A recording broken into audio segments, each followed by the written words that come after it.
Virus began the long history of infectious disease in humans. Edward Jenner innovation began with his successful in 1796 use of the cowpox material to create immunity to smallpox, make the practice widespread. This method underwent biological and medical over the next 200 years and eventually resulted in the eradication of the smallpox.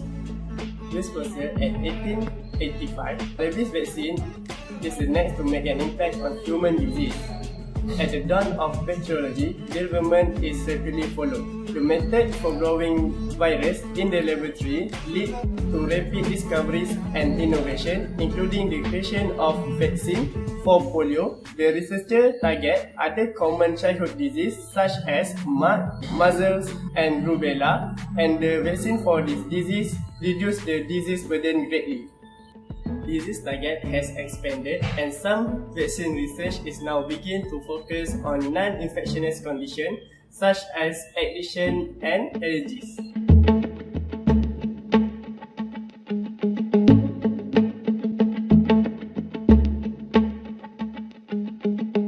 Vaccines are made of dead or weakened antigen. They can cause an infection, but the immune system still sees them as an enemy, thus produce antibodies in response. To understand how vaccines work, it helps to first look at how the body fights illness. When the germs, such as bacteria and viruses, invade the body, they attack and multiply.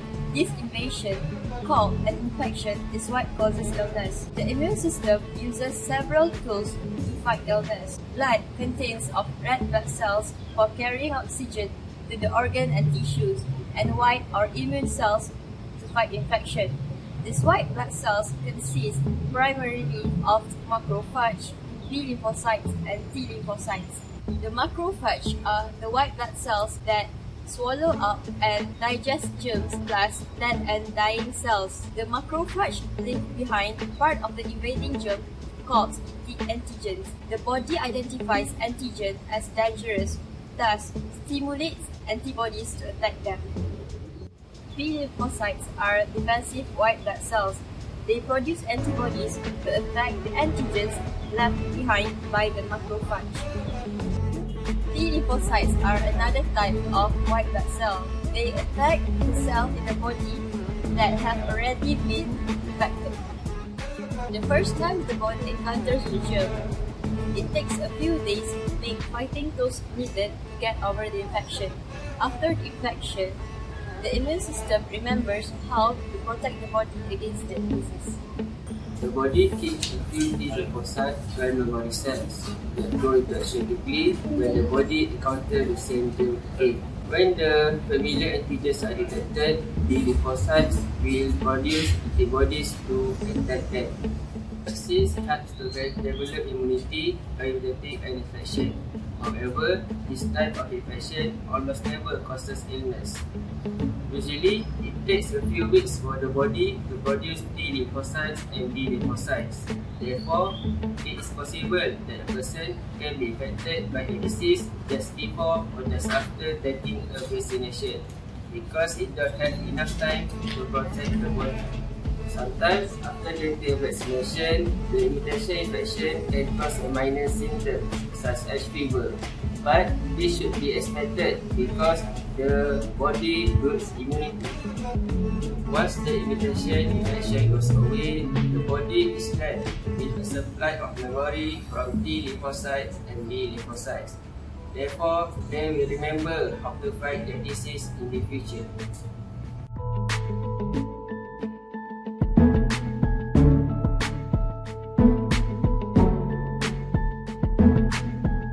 Immunization given to infants and children is the most effective and cost-effective to protect them from disease such as tuberculosis, diphtheria, tetanus, pertussis, poliomyelitis, measles, rubella, and hepatitis B.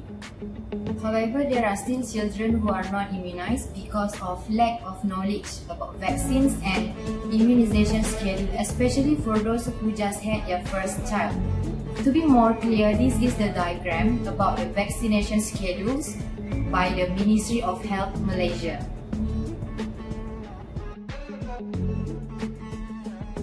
So now we know that vaccination can be given as early as the newborn. Every parent should be more aware about the type of vaccination and get the vaccination in the correct stage of age. Apart from Malaysia, there are countries that require vaccination among children, such as Indonesia, Bangladesh, and Singapore.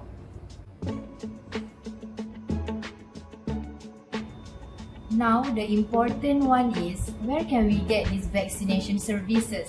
We can easily get these vaccination services at local pharmacies, clinics, non-government and government hospitals, health departments, and health centers.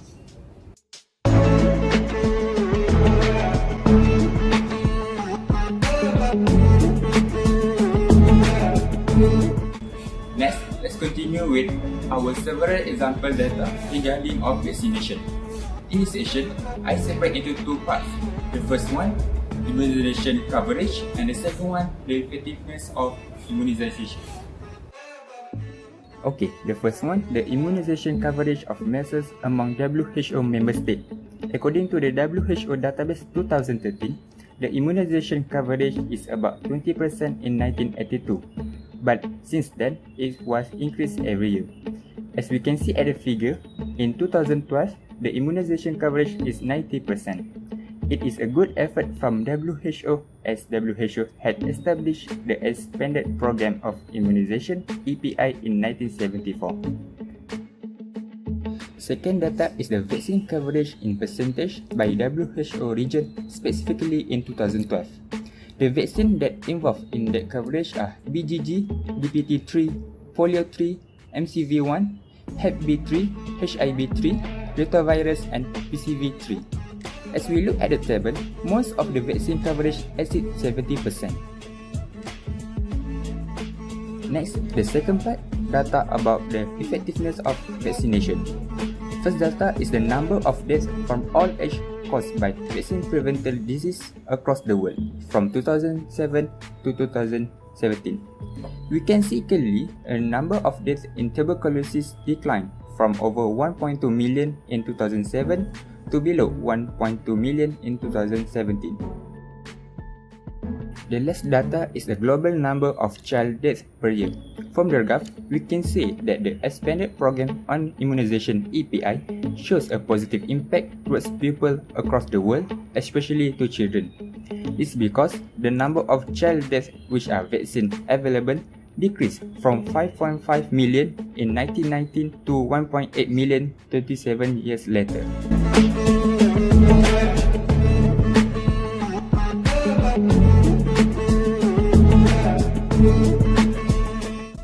When we talk about vaccine, it is impossible and incomplete not to talk about a group of people which are hated the most in this world. Yes, you get me. The anti-vax. Anti-vax, or scientifically known as vaccine hesitancy, is a reluctance or refusal for one to be vaccinated or having his or her child vaccinated. It is identified by WHO to be one of the top 10 global threats in 2019. Vaccine hesitancy arises from multiple key factors such as lack of confidence, which they mistrust the vaccine or health provider, complacency, which they don't see the benefit or the uses of vaccine, or maybe the lack of access to vaccines. There are various factors that led to the anti-vax person become anti-vax. First, conspiracy theories, which they believe that we have learned before that vaccine is made of dead or weakenized pathogens. So they inject in our body for our antibody to become capable to fight it. But they believe that they actually injected the real or dormant pathogens and then they will infect our body, maybe not in an instant, but they will die for sure. They did this in line of what they call population control. Second, they believe that vaccine can cause autism. There is a substance called thimerosal, which is used as a preservative in some vaccines to prevent contamination of the vaccine. But thimerosal contains ethylmercury, which for some reason quite close to methylmercury, which was known as toxic material. And they believe that thimerosal can lead to autism for their child. Number 3, they believe there will be vaccine overload. This is a non-medical term which they believe that injecting too many vaccines such as polio, rubella, BCG, hepatitis, so many vaccines, right? So they believe that this numerous number of vaccines will weakenize their child's immature immune system, so they can lead to adverse effects.